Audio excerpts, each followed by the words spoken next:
দিলাম, ঠিক আছে। আবার করতেছি, এর আগেই মাপ দেওয়া ছিল, কি জানি দিয়ে বেরিয়ে গেলেন, ফিচার্স যাইবেন, কার্ড দিলেন, দেওয়ার পরে এখানে দেখলেন কোন ডাকারে, ঠিক আছে। এই যে 10 mm দিয়ে কেটে বেরিয়ে গেলেন, এটা ব্লাইন্ডই থাকবো, ঠিক আছে। এই যে ফুটে গেছে না, ফুটার পরে কাজ আছে, কিন্তু ফুটার পরে যে থ্রেড কাটার আগে কার্ভ করে নিতে হবে, কার্ভ। এই যে এটার নাম হচ্ছে চাম্পার।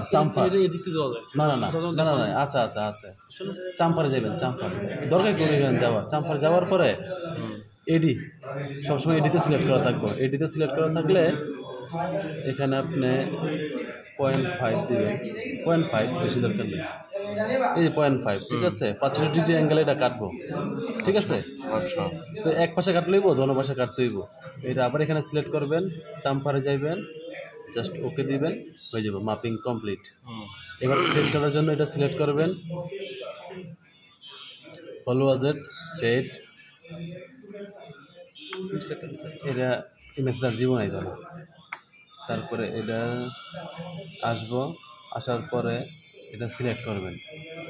সিলেক্ট করার পরে কতটুকু পর্যন্ত হইব,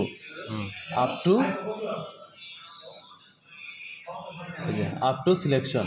এখন আবার দেখাইবেন, এই সিলেকশন টিপ দিয়ে এইখানে ধরা দিবেন।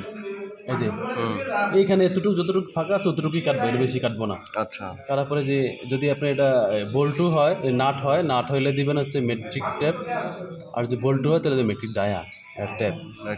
টেপ এখানে মাপ দেওয়া আছে, এই যে আমাদের এইখানে মাপ দেওয়া আছে M8/1.0, ঠিক আছে। দিয়ে অলরেডি দেওয়া আছে, এটা আমরা কাটতে চাইল কাটিং থ্রেড।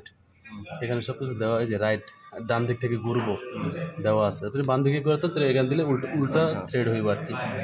দেওয়ার পরে সব কিছু ঠিক থাকলে জাস্ট ওকে দিয়ে বেরিয়ে যাবে, থ্রেড কমপ্লিট, ঠিক আছে।